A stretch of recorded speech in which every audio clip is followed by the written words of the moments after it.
에스겔서 44장 28절에서 31절 말씀입니다. 그들에게는 기업이 있으리니 내가 곧 그 기업이라. 너희는 이스라엘 가운데에서 그들에게 산업을 주지 말라. 내가 그 산업이 됨이라. 그들은 소제와 속죄제와 속건제의 제물을 먹을지니 이스라엘 중에서 구별하여 드리는 물건을 다 그들에게 돌리며 또 각종 처음 익은 열매와 너희 모든 예물 중에 각종 거제 제물을 다 제사장에게 돌리고 너희가 또 첫 밀가루를 제사장에게 주어 그들에게 내 집에 복이 내리도록 하게 하라. 새나 가축이 저절로 죽은 것이나 찢겨서 죽은 것은 다 제사장이 먹지 말 것이니라. 아멘. 할렐루야. 우리를 사랑하셔서 날마다 좋은 것 주시기를 기뻐하시는 하나님께서 허락하신 복된 날이 시작이 되었습니다. 오늘도 하나님께서 우리를 예배해 놓으신 복과 은혜를 기대하며 믿음으로 행하여 풍성한 은혜를 누리는 복된 날 되기를 예수님의 이름으로 축복합니다. 오늘 우리에게 주신 하나님 말씀을 통해서 예배의 회복이 복의 시작입니다. 예배의 회복이 복의 시작입니다. 이런 제목으로 하나님 말씀을 증거하겠습니다. 하나님은 이스라엘 족속이 그릇 행하여서 하나님을 떠나 우상을 섬길 때에도 충성을 다했던 그 사독 자손 레위인들을 기억하셨습니다. 그래서 솔로몬 성전 때는 아론의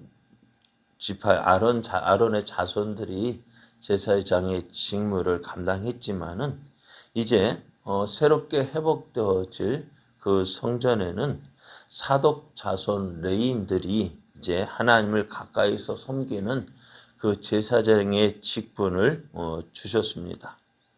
그리고 이제 제사장으로서 어떻게 하나님을 섬겨야 할지에 대해서도 말씀해 주셨는데요. 제사장은 어쩌면 다른 백성들보다는 더 많은 것을 요구하셨습니다. 어떻게 보면 입고 있던 옷까지도 하나님께서 이렇게 입으라, 먹는 음식도 이렇게 먹으라, 이런 것을 먹으라. 또 그가 이제 생활하는 가운데서 어떻게 행해야 될지를 하나님께서 요구를 하셨는데요. 왜 이렇게 많은 것을 요구하실까요? 제사장이기 때문에 그렇습니다. 하나님을 가까이서 섬기는 사람은 거룩하신 하나님을 믿고 섬기는 사람은요, 더 많은 것을 요구합니다. 그래서 하나님을 믿는 자가 하나님의 영광을 나타내는 삶을 살아야 될 것을 말씀하고 있어요. 오늘 우리도 지내다 보면은요, 믿는 사람이, 전에 저희 아들이 그러더라고요. 아빠 이상해. 뭐가 이상한데? 학교에서 선생님이 똑같이 장난을 쳤는데, 자기를 더 혼내더라는 거예요. 왜 그럴까? 뭐라고 혼내는데, 교회 다니는 녀석이, 예? 교회 다니는 녀석이 그렇게 하면 안 된다라고 더 혼내더라. 그러더라는 거예요. 그 말도 맞네. 믿는 사람이니까요. 하나님을 믿는 사람이니까 더 많은 것이 요구가 됩니다. 믿지 않는 사람들도요, 똑같은 잣대로 믿는 사람이 안 믿는 사람을 보는 게 아니라 믿는 사람은 무언가 다르기를 요구하고 있어요. 안 믿는 자신들과는 다른 모습으로 살기를 원해요. 그러니까 뉴스를 봐도 어떤 모습 보면은 똑같아요. 어떻게 보면은 절이나 천주교나 기독교가 똑같은 잘못을 저질렀는데도 누구를 더 욕할까요? 누구를 더 뭐라 할까요? 교회를 더 뭐라 하는 거예요. 왜 그럴까요? 너희들은 달라야 된다는 거야. 세상도 우리들에게 요구합니다. 너희는 달라야 된다. 너희는 달라야 된다. 우리와 같으면 안 된다. 세상이 우리를 향해서 요구합니다. 너희는 다른 삶을 살아야 한다. 근데 성경도 우리에게 그렇게 말씀하고 있어요. 세상의 빛, 세상의 소금. 맛을 잃은 소금, 아무짝에도 쓸모없어서 밖에 버려서 사람에게 밟힐 뿐이다. 그래, 오늘 맛 잃은 소금이 아니라 맛을 내는 소금이 되어야 합니다. 그 예수 믿는 자로서 하나님의 자녀로서 세상을 살아갈 때 세상 사람들과 똑같은 모습이 아니라 세상 사람들과는 다른 모습으로 살아서 어떻게 해요? 하나님의 살아계심을 또 하나님의 영광을 나타내는 자가 되어야 합니다. 자, 오늘 제사장들은요, 이제 성전 봉사를 위해서 전적으로 구별된 사람들입니다. 그래서 그들의 삶 전체가 하나님을 섬기는 것이어야 했습니다. 그런데 오늘 이스라엘 백성들을 보면은요, 이스라엘 백성이 가나안 땅을 정복하면서 12지파에게는 각 지파별로 제비를 뽑아서 그들이 거할 땅들을 나누어 주었는데요. 레위 지파만은 어떨까요? 기업을 주지 않았어요. 그들이 어떻게 먹고, 그러니까 다른 지파들에게는 다 기업이라 해서 그들이 집을 짓고 농사를 지을 땅을 나누어 주었는데 레위 지파만은 주지 않았어요. 오늘 하나님 또 그것을 말씀하셔요. 새로운 성전 예루살렘 회복될 때에도 이 제사장들에게는 기업을 주지 않겠다, 주지 말라고 말씀하셔요. 왜 그랬을까요? 왜 하나님은 이 제사장들에게 이 기업을 주지 말라 하셨느냐? 28절을 보면은 이렇게 말씀하고 있어요. 그들에게는 기업이 있으리니 내가 곧 그의 기업이라. 너희는 이스라엘 가운데에서 그들에게 산업을 주지 말라. 내가 그 산업이 됨이라 했습니다. 다른 지파에게는 기업을 주셨는데 하나님께서 제사장 레위 지파에게는 기업을 주지 않는 이유는 뭐냐? 하나님께서 그들의 모든 것을 책임져 주시겠다는 거예요. 그래서 하나님은 제사장을 위한 땅, 기업을 주지 못하게 하셨습니다. 그래서 하나님, 그러면 어떻게 제사장들은 어떻게 생계를 유지할까요? 그래서 하나님은 이스라엘 백성들이 하나님께 바치는 제사 예물의 일부를 제사장의 몫으로 돌아가게 하셨습니다. 하나님은 하나님의 일에 수종드는 제사장들이 그들의 일에 전념할 수 있도록 그들의 기업이 되어 주시겠다 하셨습니다. 그래서 모세 율법에 따르면요, 백성들이 하나님께 바치는 11조를 비롯해서 많은 종류의 제물들이 제사장의 몫으로 돌아가게 그 제사장의 몫으로 주셨습니다. 그래서 요즘 뭐냐? 하나님께서는 하나님의 일에 전적으로 구별된 제사장이 그 살아가는데 기본적으로 요구되는 의식주의 문제를 그 문제에 신경 쓰지 않고 오직 하나님만 섬기는 일에 관심을 기울이도록 배려하셨다는 거예요. 그렇게 모든 것 하나님이 책임져 주시는데요. 그래서 하나님은 백성들이 드리는 그 제물을 제사장에 주어서 먹게 했고요. 오늘 본문을 보면은 이렇게 말씀해 29절을 보면은 그들은 소제와 속죄제와 속건제의 제물을 먹을지니 이스라엘 중에서 구별하여 드리는 물건을 다 그들에게 돌리며 또 각종 처음 익은 열매와 너희 모든 예물 중에 각종 거제 제물을 다 제사장에게 돌리고 너희가 또 첫 밀가루를 제사장에게 주어 그들에게 내 집에 복이 내리도록 하게 하라라고 말씀하셔요. 참 여기에서 백성들이 드리는 제물을 하나님께 드리는 제물을 제사장이 주어서 먹게 하는데요. 참 그 하반절을 보면은 제사장이 주어 그들에게 내 집에 복이 내리도록 하게 하라 말씀하셔요. 백성들이 제물을 드리는 제물을 제사장에게 주어서 제사장이 너희 집에 복이 내리도록 하게 하라라고 말씀하시는데요. 하나님께 제물을 드리는 사람의 집에 그 제사장을 그 집에 복을 어떻게 제사장을 통해서 주신다라는 거. 무슨 말씀일까요? 그러니까 제 사람들이 성도들이 그 이스라엘이 하나님 앞에 예물을 드리는데 그 예물을 통해서 하나님이 그 집에 복을 내리도록 누구를 통해서 제사장을 통해서 복을 주겠다라는 말씀이에요. 이것은 어떻게 되어질까요? 온전한 예배의 회복입니다. 우리가 성도들이 하나님 앞에 나올 때에 그 성도들이 하나님 앞에 온전히 나올 때 제사장은 그 성도를 위해서 하는 제사를 드리고 또 그 성도를 그 예배 드리는 그들을 위해서 기도를 합니다. 하나님 이 가정에 복을 내려 주옵소서. 그 복을 그 기도를 들으시고 하나님께서 그 집에 또 복을 내려 주시는데요.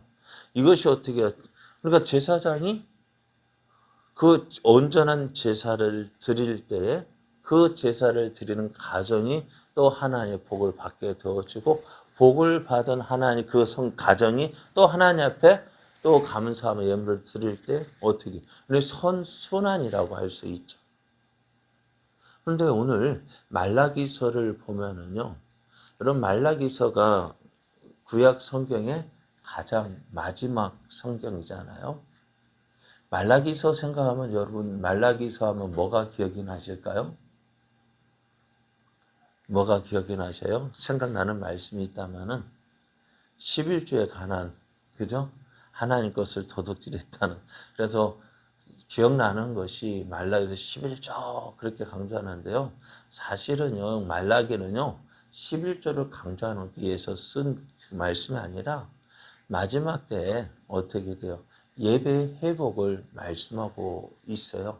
이스라엘 백성들이 포로에서 돌아와서 그들이 다시 이스라엘 가나안 땅에 정착을 하는데 성전에 가보니까요. 그리고 이런 표현이 이스라엘 백성이 하나님 앞에 예배 제사를 드리기 위해서 제물을 가지고 왔는데 그 하나님 앞에 제사를 드릴 수가 없어요. 왜 없을까요? 왜 제사를 드리지 못할까요? 성전에서 수종 들어야 될 제사장이 없는 거예요. 제사장이 어디 갔는가 찾아봤더니 어디가 있을까요? 어디 갔을 것 같아요? 제사장이 성전에서 제사 드리는 일에 수종 들어야 되는데 이 제사장들이 그곳이 성전에 있지 아니하고 어디에 갔냐면은 일반 그러니까 일하는 곳에 가 있는 거예요. 왜요? 왜 그럴까요? 사람들이 제사를 드리러 오지 않는 거예요. 제사를 드리러 오지 않으니까 어떻게 제사장이 성전에서 봉사를 할 수 없는 거예요. 그러니 어떻게 돼요? 성전 제사 그거를 놔두고 제사장이 제사를 드려야 되는 그 일을 내버려 두고 어떤 문제, 먹고 사는 문제를 해결하기 위해서 다른 곳에 가 있는 거예요. 그러니 제사장들이 제사를 드릴 수 없어요. 제사를 드려야 할 제사장이 없고요. 또 제사를 드리러 왔는데 제사장이 없는 거예요. 그러되면 그 예배가 어떻게 되어질까요? 그 제사가 어떻게 되어질까요? 그럼 이 제사를 드려서 하나님과의 관계가 회복이 되어지고 제사를 통해 예배를 통해서 하나님의 은혜를 받아서 그 은혜를 누리는 것이 성도의 삶인데요. 그것이 없어졌어요. 우리 교회는 감사하게 제가 밖에 나가서 일을 하지 않아도 됩니다만은 참 요즘에 보면은 그런 목사님들이 종종 있어요. 몇 년 전입니다. 우리 앞에 강단을 이렇게 꾸몄을 때에도 누가 했냐면 인터넷에서 인테리어 선교회라고 해서 있길래 전화했더니 일하는 분이 누구냐, 오신 분들이 누구냐면 목사님이고 강도사님이에요. 어떻게 이렇게 했냐 했더니 도시에 교회를 개척했는데 참 계속 교회 성도가 없다 보니 어떻게 교회를 유지하기 위해서 이렇게 일주일 동안은 이렇게 일을 하고 예배 때 가서 이렇게 봉사를 섬긴다는 거야. 좀 그렇게 되어지면 어떻게 되어질까 하는 생각을 해봐요. 어떻게 되어질까요? 참 목사가 어떻게 보면 저도 그렇습니다만 일주일 내내 우리에게 저 예배를 위해서 준비하고 있는데 그런데 그게 제대로 될까 하는 생각입니다. 온전히 준비되지 못하고 그러다 보니 예배 드리는 성도, 말씀을 듣는 성도도 어떻게 돼요? 말씀을 전할 때 설익은 말씀, 안 익은 그러니까 밥도 그렇잖아요. 밥을 했는데 음식을 했는데 어떻게 돼요? 참 뭐가 할까요? 참 모든 것이 조화롭게 되어져야 되는데 어쩌면 그것이 제대로 되지 않을 때 성도도 은혜를 받지 못하고 은혜를 받지 못하면 어떻게 해요? 삶이 하나님께 더 나아가지 못하고 또 그러다 보니 어떻게 해요? 제사를 드리지 않게 되어지고 그래 또 제사장은 또 어떻게 되어져요? 그런 악순환이 되어지는 거예요. 오늘 하나님께서 오늘 말씀을 통해서 우리에게 주시는 것은 뭐냐? 이런 악순환이 아니라 선순환이 되어져야 한다는 거예요. 그러니까 이스라엘 백성이 복을 받기 위해서 하나님께서 주시는 복을 받기 위해서는 어떻게 돼요? 하나님 앞에 나와야 되고요. 또 그 하나님 앞에 나옴으로 그들이 제물을 드리는 제물을 통해서 제사장이 어느 일에만 제사 드리는 일에만 전념할 수 있게 하고 또한 그것을 통해서 그 제사가 하나님 받으시는 제사가 되어지고 또 그 제사를 통해서 제사를 드리는 그 이스라엘이 하나님의 복을 받게 되어지고 또 복 받은 한 이스라엘이 어때요? 하나님 앞에 더 큰 그런 선순환이 이루어져야 어떻게 될까요? 모든 이스라엘이 모든 백성이 복을 받아 누리게 된다는 것입니다. 그래서 하나님께서 어떻게 해요? 그래서 제사장을 그 제사 드리는 일에만 수종들게 하셨다는 거예요. 오늘 이 말씀은 다시 표현해 보면은 하나님께서 모든 것을 책임져 주시는데 그 회복의 시작은 뭐냐? 모든 것을 책임져 주시는 시작은 뭐냐? 예배 회복이라는 거예요. 저는 말씀드렸죠. 아무리 좋은 차를 할지라도요. 뭐가 없으면은 기름이 없으면은 달릴 수가 없어요. 그죠? 교회는 뭐냐? 교회는 주유소예요. 은혜의 주유소예요. 우리가 은혜를 받아야 교회 와서 하나님 앞에 예배 드리고 말씀을 통해서 은혜를 받아야 우리의 삶이 되어지는 거예요. 그냥 단지 먹고 마시는 것이 우리의 삶이 아니라 정말 우리의 삶은 먹고 마시는 것도 중요하지만은 우리의 삶은 하나님의 은혜를 받아야만 온전한 삶을 살 수 있는 거예요.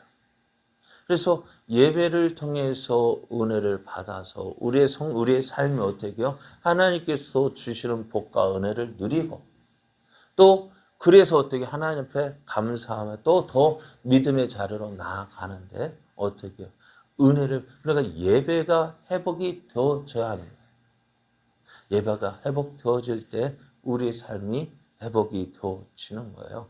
그래서 오늘 우리 삶 속에서 그래서 하나님 뭐라고요? 제사장이 그 제사 드리는 일에만 전념할 수 있게 하시고 그것이 어떻게 해요?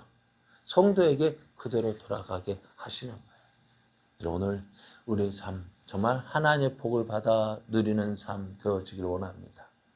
그러면 어떻게 되어질까요? 예배의 회복입니다.